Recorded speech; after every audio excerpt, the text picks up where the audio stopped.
قرآني نبض حياتي، قرآني طهر ذاتي، قرآني عصمة أمري، قرآني طوق نجاتي. أعوذ بالله من الشيطان الرجيم. بسم الله الرحمن الرحيم. يا أيها الذين آمنوا لا تقولوا راعنا وقولوا انظرنا واسمعوا وللكافرين عذاب أليم. آج کے سبق میں ہم انشاءاللہ تعالیٰ سورۃ البقرہ کی آیت نمبر 104 کو گرامیٹیکلی انالائز کریں گے. آیت کی تلاوت ابھی آپ نے سنی اور آیت آپ کو اسکرین پہ لکھی ہوئی نظر آ رہی ہے. تو چلتے ہیں جی اس آیت میں استعمال ہونے والے پہلے جملے کی طرف. پہلا جملہ آپ دیکھ رہے ہیں کہ یا ایھا الذین آمنوا لا تقولوا رائنا. یا ایھا جو ہے یہ یا پھر ایو اور پھر ہا یعنی تین الفاظ کا مجموعہ ہے جو تینوں مل کر حرف ندا یا کا ہی کام دیتے ہیں. اور یہ ہم جانتے ہیں اچھی طرح کہ ایک ہوتا ہے حرف ندا اور ایک ہوتا ہے منادا.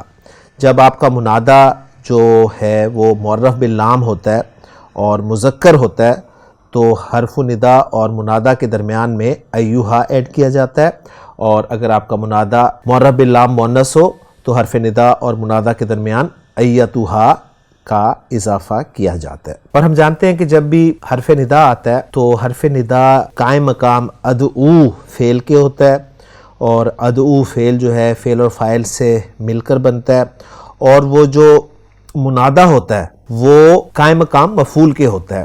تو گویا ادعو فعل اپنے مفعول بہ کے ساتھ مل کر پھر یہ ندا بنتا ہے، اور پھر جو بات کہی جا رہی ہوتی ہے وہ جواب ندا کہلاتا. تو یہ باتیں سامنے رکھیں گے تو انشاءاللہ تعالی بات کلیئر ہو جائے گی. تو یا ایھا کو ہی ہم حرف ندا بنا لیتے ہیں، اور منادا جو ہے وہ آگے آ رہا ہے الذین آمنوا. الذین اسم موصول ہے، اور اسم موصول جمع مذکر کا یہ لفظ ہے، اور جب اسم موصول آتا ہے اس کا صلہ ضرور ہوتا ہے. آمنو جو ہے اس کا صلہ ہے جو کہ حمزہ میم نون مادے سے مل کر بنا ہے، اور واو جو ہے اس کا فاعل ہے جو ضمیر مرفوع متصل کے طور پر آپ دیکھ رہے ہیں. اور الف یہ بار بار میں بات کر چکا ہوں کہ ماضی کے تیسرے صیغے کے آخر میں ایک الف جو ہم ایڈیشنلی لکھتے ہیں یہ وہ ہے. تو آمنو فعل اپنے فاعل سے مل کر جملہ فعلیہ ہو کر یہ صلہ بن گیا الذین اسم موصول کے لیے، اور اسم موصول اپنے صلے کے ساتھ مل کر یہ بن گیا منادا. تو یہ منادا ہو گیا جو قائم مقام مفعول بہ کے ہے، اور یا حرف ندا قائم مقام ادعو فعل کے. ادعو فعل اپنے فاعل اور مفعول بہ سے مل کر جملہ فعلیہ ہو کر ندا بن گیا کہ اے ایمان والو. اب جو جواب ندا ہے وہ آگے آ رہا ہے کہ لا تقولوا راعنا. اس میں لا جو ہے آپ کا حرف نہیں ہے، فعل مضارع سے پہلے آیا ہے، اور تقولونا کو اس نے اخف یا مجزوم کر دیا. تو تقولو جو ہے یہ علامت مضارع تا کے ساتھ آپ دیکھ رہے ہیں، قاف واو لام مادہ ہے، اور واو جو ہے اس کا فاعل ہے ضمیر مرفوع متصل. لا تقولو تم مت کہو، یہ فعل اور فاعل آ گیا. اب کیا مت کہو؟ مفعول بہ چاہیے. وہ مفعول بہ جو ہے وہ رائنا کے طور پہ آپ دیکھ رہے ہیں. رائنا جو ہے یہ رائی فعل امر، اور نا جو ہے مفعول بہ ضمیر منصوب متصل ہے. تو رائی کے حوالے سے یہ جو فعل امر ہے اس کا مادہ باب وغیرہ آپ نیچے لکھا ہوا دیکھ رہے ہیں. باب مفعلہ میں لفظ استعمال ہوا ہے.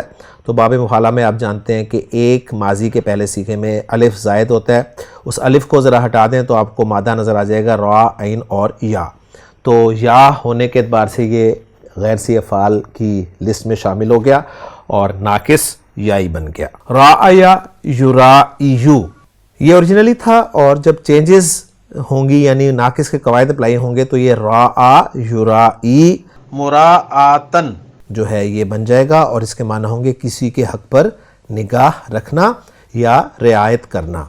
اس سے پھر جب فعل امر بنے گا تو ہم جانتے ہیں کہ فعل امر جو ہے مضارع کے 6 حاضر کے صیغوں سے بنتا ہے. تو پہلا صیغہ جو ہے یرائی اس سے اگر ہم بنائیں گے، یعنی یرائی تو میں نے ویسے بولا ہے اور ترائی ہوگا، تو ترائی میں جب ہم ناقص کو اخف کریں گے تو یا ساکن جو ہے یہ ڈراپ ہو جائے گی، تو یہ بچ جائے گا ترائی. علامت مضارع ہٹائیں گے تا تو پیچھے بچ جائے گا رائی. تو رائی آپ لکھا ہوا دیکھ رہے ہیں فعل امر ہے، تو رعایت کر. اور ریفرنس کے لیے بھی خان صاحب نے یہی آیت کوٹ کی ہے کہ لا تقولوا رائنا وقولوا انظرنا، تم لوگ مت کہو رائنا یعنی آپ ہماری رعایت کریں. تو رائنا جو ہے یہ فعل اپنے فاعل، اور فاعل جو ہے اس کے اندر ضمیر جو ہے وہ مرفوع، یہ اس کا فاعل ہے یعنی انتا. اور نا جو ہے جو میں بتا چکا ہوں کہ ضمیر منصوب متصل یہ مفعول بہ ہے. فعل اپنے فاعل اور مفعول بہ سے مل کر جملہ فعلیہ ہو کر، جملہ فعلیہ انشائیہ ہو کر، کیونکہ فعل امر ہے تو یہ بن جائے گا مقول القول. اور مقول القول جو ہے یہ محلاً منصوب ہوتا ہے، تو یہ تقولو فعل کے لیے مفعول بہ بن جائے گا، اور تقولو فعل اپنے فاعل اور مفعول بہ سے مل کر جملہ فعلیہ انشائیہ ہو کر یہ جواب و ندا بن جائے گا. ٹھیک ہے، اور ندا اپنے جواب کے ساتھ مل کے جملہ ندائیہ بن جاتا ہے. تو اس کا ترجمہ کچھ یوں ہوگا کہ اے ایمان والو تم رائنا مت کہا کرو، یعنی آپ ہماری رعایت کریں یہ مت کہا کرو. تو الحمدللہ یہ حصہ ہو گیا جی. اب آگے چلتے ہیں. وَقُولُوا انظُرْنَا وَاسْمَعُوا، واو عاطفہ ہے، قولو فعل امر ہے، قاف واو لام مادہ، واو اس کا فاعل ضمیر مرفوع متصل، اور تم کہو، کیا کہو؟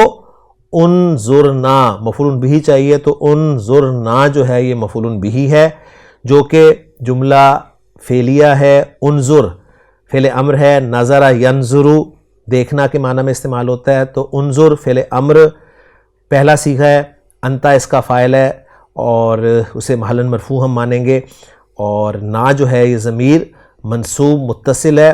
تو انظرنا جو ہے یہ فعل اپنے فاعل اور مفعول بہ سے مل کر جملہ فعلیہ انشائیہ ہو کر یہ محلاً منصوب مقول القول یعنی مفعول بہ بن جائے گا قولو فعل کے لیے، اور قولو فعل اپنے فاعل اور مفعول بہ سے مل کر جملہ فعلیہ انشائیہ ہو کر یہ عطف کر دیں گے ہم پچھلے جملے پر یعنی لا تقولو پر. کلیئر ہو گیا؟ وَقُولُوا انظُرْنَا، اور تم کہو، کیا کہو؟ ہماری طرف دیکھیے. لفظی ترجمہ میں کر رہا ہوں. وَاسْمَعُوا، واو پھر عاطفہ ہو گیا، اور اسمعوا پھر فعل امر ہو گیا، اور سین میم عین مادہ ہے، اور یہ جو ہے یہ جمع کا صیغہ ہے. واو جو ہے اس کا فاعل ہوگا، فعل اپنے فاعل سے مل کر جملہ فعلیہ ہو کر یہ عطف ہو جائے گا قولو پر. اور تم کہو، کیا کہو؟ وہ انظرنا ہو گیا، اور سنو یہ عطف ہوگا قولو پر. ذہن میں رکھیے گا انظرنا پہ آپ نے اس کو عطف نہیں کرنا. کلیئر ہو گیا؟ تو یہ حصہ بھی مکمل ہو گیا. اور آگے جو ہے سمپل سا جملہ ہے وَلِلْكَافِرِينَ عَذَابٌ أَلِيمٌ. واو یہاں پر مستانفہ ہوگا، اور للکافرین جار مجرور ہے، اور جار مجرور جب بھی شروع میں آ رہا ہو اور آگے کوئی فعل نظر نہ آ رہا ہو تو آپ اسے جملہ اسمیہ بنائیں گے، اور جملہ اسمیہ جو ہے اس میں یہ خبر مقدم بن کر آ رہی ہوگی. تو للکافرین جو ہے خبر مقدم ہے، اور مبتدا مؤخر جو ہے وہ عذاب علیم ہے. عذاب جو ہے یہ موصوف ہے، اور علیم جو ہے صفت ہے. موصوف اپنی صفت سے مل کر مبتدا مؤخر بن گیا، مبتدا مؤخر اپنی خبر مقدم سے مل کر جملہ اسمیہ بن گیا. ٹھیک ہے، اور پھر جملہ مستانفہ کہلائے گا، اور ترجمہ اس کا ہوگا اور کافروں کے لیے ایسا عذاب ہے جو دردناک ہے. تو یہ میں نے آپ کے سامنے اس کا لفظی ترجمہ رکھ دیا. اب ہم دیکھتے ہیں اس کے اتھینٹک ترجمے کو. یا ایھا الذین آمنوا لا تقولوا راعنا وقولوا انظرنا واسمعوا، اے لوگو جو ایمان لائے ہو تم راعنا یعنی ہماری رعایت کر مت کہو، اور انظرنا یعنی ہماری طرف دیکھ کہو اور سنو. یعنی ہماری طرف دیکھ اور سنو یہ نہیں ہے، یعنی یہ قولو پر عطف ہے. میں پھر بار بار بات کر رہا ہوں آپ کے سامنے. ٹھیک ہے، وَلِلْكَافِرِينَ عَذَابٌ أَلِيمٌ، اور کافروں کے لیے دردناک عذاب ہے. تو الحمدللہ جی آیت نمبر 104 ہماری مکمل ہو گئی، اور میں آپ کو بتاتا چلوں کہ آیت نمبر 104 سے ہمارا 13واں رکوع جو ہے سورۃ البقرہ کا شروع ہو چکا ہے. الحمدللہ ہم یہاں تک پہنچ گئے ہیں. اللہ تعالیٰ سے دعا ہے کہ اللہ تعالیٰ ہمیں سورۃ البقرہ کو کم از کم پہلے مکمل کرنے کی توفیق عطا فرمائے. انشاءاللہ تعالیٰ اگلے لیکچر میں آیت نمبر 105 سے یعنی نئی آیت کے ساتھ آپ سے ملاقات ہوگی. سبحانک اللہم و بحمدک، اشہد ان لا الہ الا انت استغفرک واتوب الیک. قرآني نبض حياتي، قرآني طهر ذاتي، قرآني عصمة أمري، قرآني طوق نجاتي. قرآني نبض حياتي، قرآني طهر ذاتي، قرآني عصمة أمري، قرآني